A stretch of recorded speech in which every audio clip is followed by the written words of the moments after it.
fight the dragon, go through a cave, and knock down some trees with a hammer to find a hidden town. In this town, you get a spell, try using the spell, and the only thing you'll find is that it changes some of the enemies. But unlike the rest of the spells in the game, this one has a secondary function. There's a certain spot that seems like a dead end. You use the spell here, and it makes a temple come out of the ground. How are you supposed to know all that unless you read Nintendo Power? The townspeople don't help that much. They might as well just say, get the power, Nintendo Power. Yeah, it's classic hidden cryptic Nintendo horse shit. So you figure, okay, I probably gotta go up there. So you try jumping all around, but it's useless.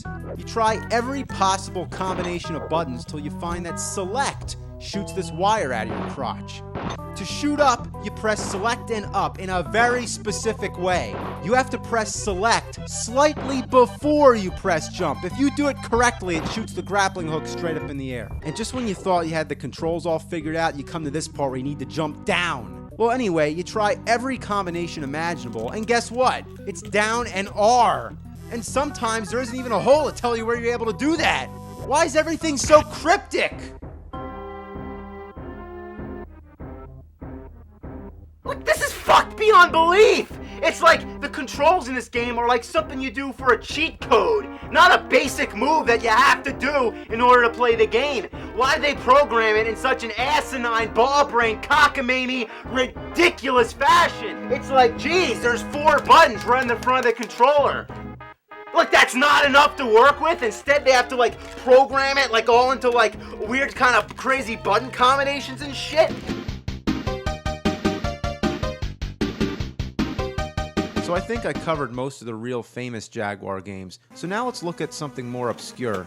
Attack of the Mutant Penguins. I gotta admit, the name alone got my attention.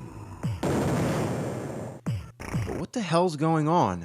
From what I understand, there's a bunch of penguins walking around. They buy tickets and then go into a transformation booth where they become evil mutant penguins. And from there, they go to the Doom Scale. Yeah, the Doom Scale. They jump in the mouth and then appear on the scale. So you gotta stop the penguins by using a weapon, for example, a baseball bat. How do you get the bat? You gotta collect letters that spell the word bat. Where do you find the letters? Inside treasure chests. But how do you open the treasure chests? A key, right? No, gremlins. Yeah, you collect what they call gremlins, and supposedly you drop the gremlins inside the treasure chest and then it opens. But no, it doesn't open right away. It takes like 10 seconds. The more gremlins you use, the faster it opens. But it doesn't open, it like explodes. When you get the bat, you gotta kill all the penguins, but they don't die if you hit them. Instead, there's a bunch of power orbs that scatter all over. You gotta get all the power orbs to power up your bat so you can kill the penguins. But you only kill the penguins wearing hats because the ones that don't wear hats fight the ones that do wear hats. If the mutant penguins on the Doom Scale outweigh the regular penguins, the Doom Scale starts screaming and going apeshit.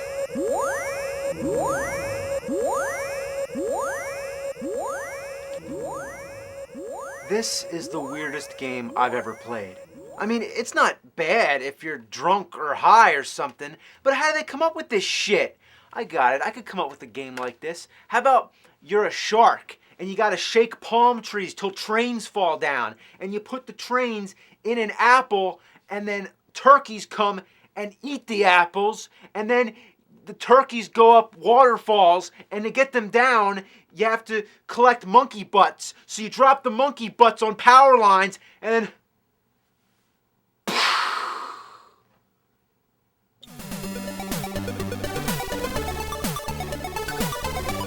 You never know what you're supposed to do. You'll come to an apparent dead end, only to realize later that you have to get this cloud to move. It'll only move after the beehive is destroyed, and the only way to do that is to get the skeleton power up and use it to shoot a fireball at it.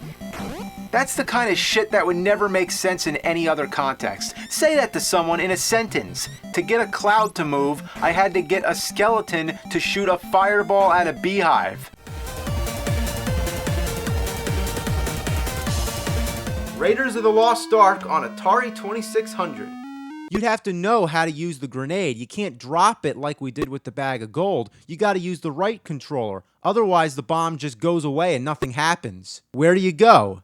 You're supposed to touch this one spot on the wall which leads you to the next room. Well, after knowing that you can't touch anything else in the room, why the fuck would you even consider trying to go through the wall? Is there ever such a thing as a door? Then you get to this part where you need to stand in a certain place for this map to appear. Ooh, like in the movie. You need to select the key to enter. You need the clock to tell you when the sun is rising. You need the medallion so the sun can shine at the right time and mark the spot on the map where you have to find a shovel to dig for the ark.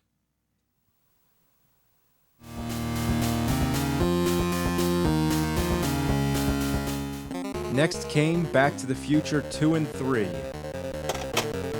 Even when you get a key, most of the doors don't let you in. I don't know the reason for this, but when you do find the right door, you'll get an item. But you don't get it right away. You have to do some sort of mini game. You finally get the item, and now you have to find where to take it. I know where the game designers can take it, but that's another story. You have to find another room that's hidden somewhere obscure, like under a manhole or inside a pipe. Once you find this room, you think that's it. You return the item and then you're off for the next one. But no, it's not over yet. You have to solve a puzzle, a scrambled word. At least you can skip to part 3 with a code. On the title screen, hold B and select, then unscramble another word. If you know the code, you probably know the word. Why does everything have to be so cryptic? In order to access certain parts of the game, you have to jump into walls. Who would think to do that? So we're jumping around in thin air, trying to find different suits like spades, hearts, and diamonds. What purpose does this have? I found the princess. Does he need to play poker with her or something? Finding these items, like I said, unless you have a strategy guide or a walkthrough telling you where all these things are, it's just a guessing game. There's no limit to how secretive this game is. There's actually a part where you have to warp by jumping into a bird.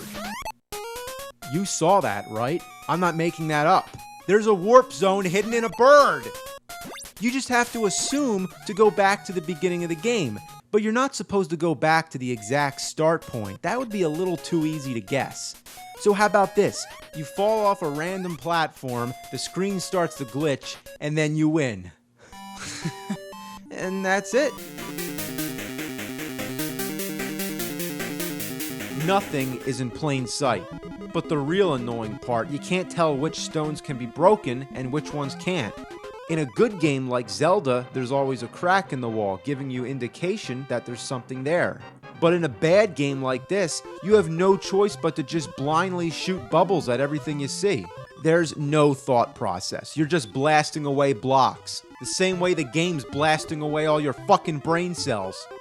Find a key and then make a door appear by shooting into thin air.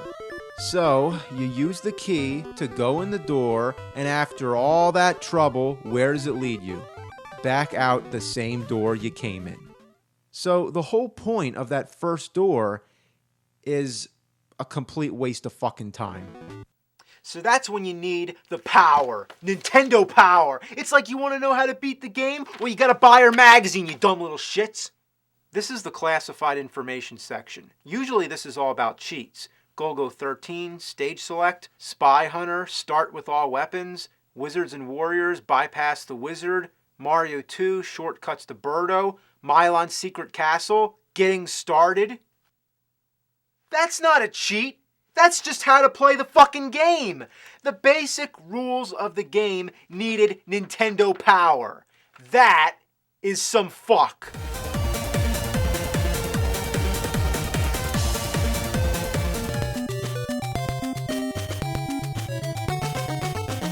Of course, there's the wall where you have to select the red crystal, kneel down, and then wait for a tornado. But that's just the beginning. There's a part where you have to go under a lake. I can just barely see the platform, so I get the idea that I'm supposed to go down there. But if you touch the water, you die. You have to select the blue crystal, then you kneel down for a few seconds, and then you can go through the water. Who the fuck is supposed to figure that out? There's another spot where you have to go into a cemetery and drop a piece of garlic so you can get a silver knife. Who's this person in a robe who waits in a cemetery for someone to come by and drop garlic? But the most fucked up level of all is level 8. Here, the key never appears. Just never. It never appears. I played this stage for about an hour before I eventually looked up an online walkthrough from someone who probably had more time to spare than me. And guess what? In this stage, The key doesn't appear until you buy an invincibility potion and 3 slingshots. How would anybody know to do that? You go through the whole game, all of a sudden they throw you a curveball and change the fucking rules. Imagine if in Super Mario Brothers, if one level, you can't jump on the flagpole at the end, unless first you collect exactly 29 coins, stomp 3 Goombas, and get a fire flower. You wanna know how I feel now? I'm fucking enraged! You don't just change the rules like that! This is shit sauce! This is Dr. Jekyll and Mr. Hyde standards!